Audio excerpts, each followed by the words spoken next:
Hola, mi nombre es Natalia y este es un nuevo capítulo de mi nuevo libro Construye tu mente, o alguien más lo hará. Capítulo 23. Tus tragedias no te hacen interesante y el discurso del victimismo menos. Ser víctima es una elección cuando se convierte en identidad. Edith Eger. Existe una forma de vanidad particularmente extraña.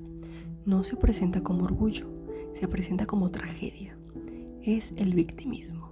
Quien lo adopta suele hablar de su vida con un tono grave, casi solemne, como si estuviera narrando el tráiler dramático de su propia biografía.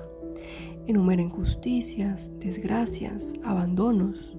Repite la historia de sus heridas como si fueran un certificado de profundidad, o al menos un currículum emocional para impresionar en conversaciones incómodas. Pero en realidad ocurre algo distinto. Quien vive explicando su vida a partir de sus heridas termina viviendo dentro de ellas y, lo peor, paga renta. Las excusas son infinitas. La culpa es del Estado, de los padres, de la infancia, de la sociedad, de la suerte, de los otros. Y si el catálogo se queda corto, siempre se puede culpar a Mercurio retrógrado. Tal vez alguna de esas cosas sean ciertas, sí, pero casi siempre son inútiles, porque la historia humana está llena de personas que comenzaron su vida en condiciones que parecían condenarlas al fracaso y, aún así, curiosamente, no hicieron un podcast semanal sobre lo mal que les trató el universo. Imagina por un momento a dos niñas. Una de ellas nació en un hogar marcado por el caos. Las adicciones habían destruido la estabilidad familiar y, siendo todavía muy pequeña, fue separada de su madre y enviada al sistema de acogida. Durante un tiempo vivió con la incertidumbre que ningún niño debería conocer, no saber dónde dormiría la semana siguiente, es decir, la versión real de la vida, no el drama exagerado que algunos cuentan porque el wifi estaba lento. La otra niña nació décadas antes en una familia extremadamente pobre del sur de Estados Unidos. Era una de las 20 hermanos, lo cual significaba que si querías privacidad tenías que pedir turno con 3 semanas de anticipación. La enfermedad la golpeó desde el principio: neumonía, escarlatina y finalmente poliomielitis. Los médicos dijeron algo devastador: probablemente nunca caminará con normalidad. Básicamente, la vida empezó diciéndole nivel experto desbloqueado. Si alguien hubiera observado esas dos vidas desde afuera, habría podido escribir el mismo diagnóstico: circunstancias demasiado difíciles. La típica frase elegante para decir esto pinta mal. Y, sin embargo, algo distinto ocurrió, porque la vida a veces tiene ese extraño sentido del humor. Cuando todo parece perdido, resulta que apenas está empezando la historia. La primera niña descubrió la gimnasia casi por accidente, durante una excursión escolar, pero aquel deporte no parecía hecho para ella, lo cual, por cierto, es el argumento favorito de casi todos los que nunca lo intentan. No es para mí, dicen desde el sofá. Durante décadas, la gimnasia artística en Estados Unidos había estado dominada casi exclusivamente por atletas blancas. No era una prohibición escrita, pero sí una frontera silenciosa, de esas que nadie firma, pero todos obedecen. Antes de ella existían pioneras, había empezado a comenzar a abrir el camino. Una de las más importantes fue Dominique Dawes, quien ganó el oro por aquellos equipos en los Juegos Olímpicos en Atlanta de 1996. Aún así, cuando aquella niña crecía, la representación seguía siendo escasa. Muchos estereotipos seguían flotando en el ambiente: quién encajaba en ese deporte, quién tenía el cuerpo adecuado, quién pertenecía realmente a ese escenario. Ya sabes, ese tipo de teorías que suelen desaparecer misteriosamente cuando alguien empieza a ganar.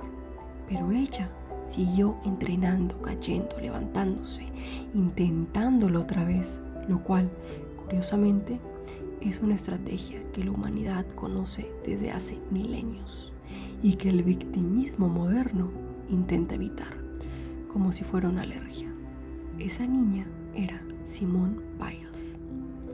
Años después dominaría la gimnasia mundial en los Juegos Olímpicos de Río 2016, ganando 4 medallas de oro y convirtiéndose en una de las atletas más dominantes de la historia.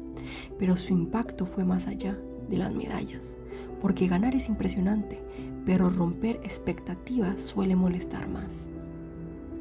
Para muchas niñas negras que observaban desde sus casas, Simone representaba algo más profundo, la prueba visible de que ese lugar también podría pertenecerles.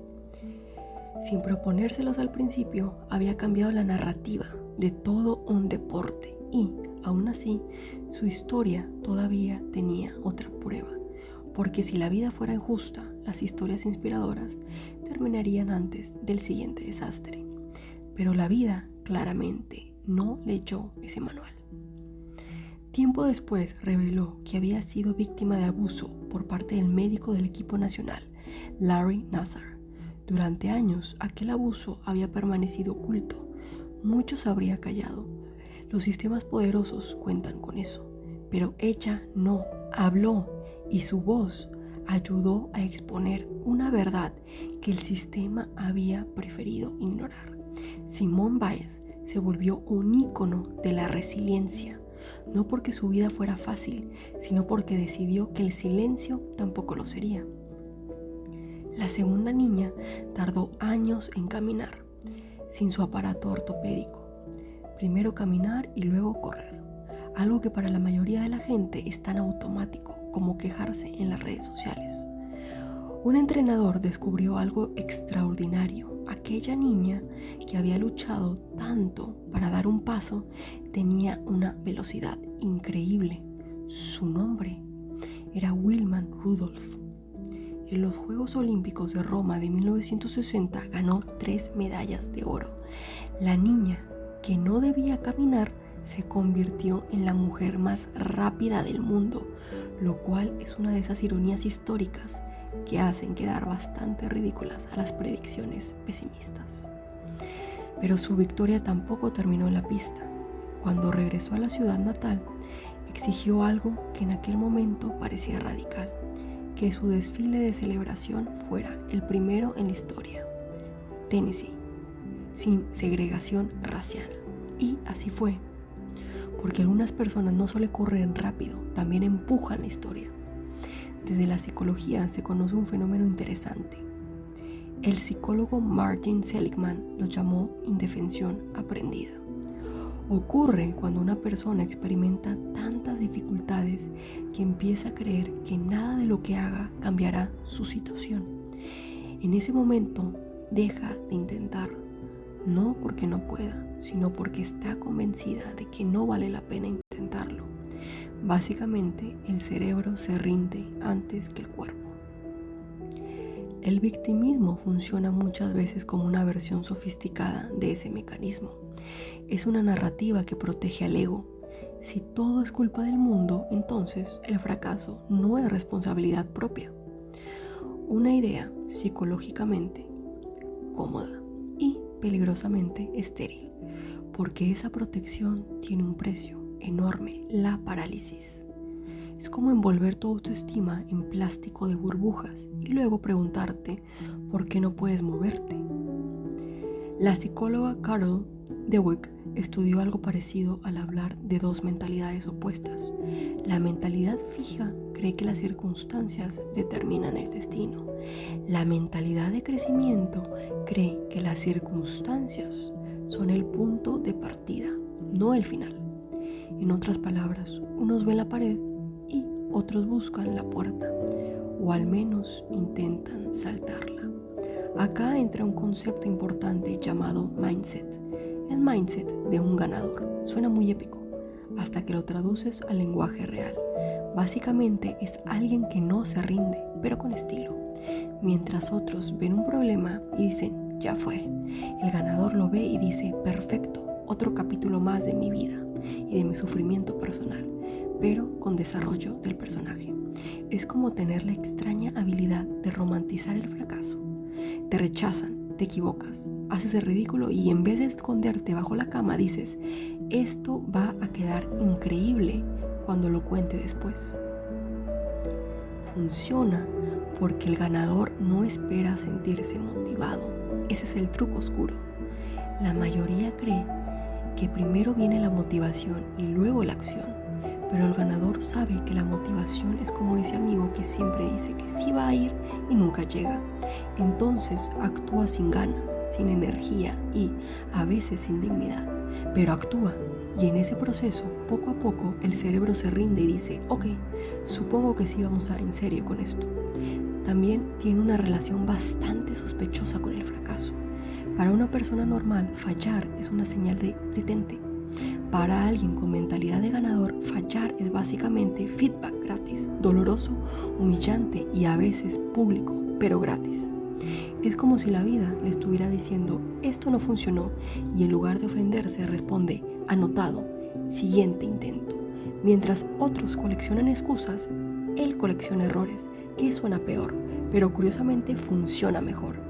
Y luego está el detalle incómodo, la disciplina, porque sí, todo esto suena bonito hasta que te das cuenta de que implica hacer cosas cuando no quieres, repetirlas hasta el cansancio y, en ocasiones, convierte en esa persona intensa que da un poco de miedo. El ganador no siempre es el más talentoso, pero sí es el que sigue cuando todos los demás ya fueron a ver series para descansar un tantito. Descanso que misteriosamente dura 3 meses. En resumen, el mindset de un ganador es medio perturbador, es alguien que acepta que la vida no es justa, que probablemente se va a equivocar muchas veces y aún así decide seguir insistiendo, como si no tuviera otra opción. No porque siempre esté feliz, sino porque ya entendió que rendirse tampoco se siente tan bien, solo es más cómodo a corto plazo. Y curiosamente, esa incomodidad constante es lo que, con el tiempo, termina pagando mejor. Las personas con esta última mentalidad no niegan sus dificultades, simplemente se niegan a rendirse ante ellas. Eso fue exactamente lo que hicieron aquellas niñas. No negaron sus problemas, pero tampoco construyeron su identidad alrededor de ellos. Porque vivir dentro de tus tragedias puede sonar profundo, sí, pero sigue siendo vivir en el sótano. Aplicar el mindset de ganador en la vida cotidiana no empieza con discursos motivacionales, empieza con una traición. Traiciónate a ti mismo en la mañana, porque tu cerebro recién despertando es básicamente un abogado muy convincente que te dice, hoy no, estás cansado, necesitas descansar, mañana sí, conquistamos al mundo. Y el mindset de ganador es ese momento incómodo donde lo miras mentalmente y le dices, gracias por tu opinión, ignorada. Y te levantas como un zombie funcional, no épico, no inspirado, solo obediente. Luego viene la segunda fase, hacer cosas sintiéndote mal, porque spoiler, aquí nunca vas a sentirte listo.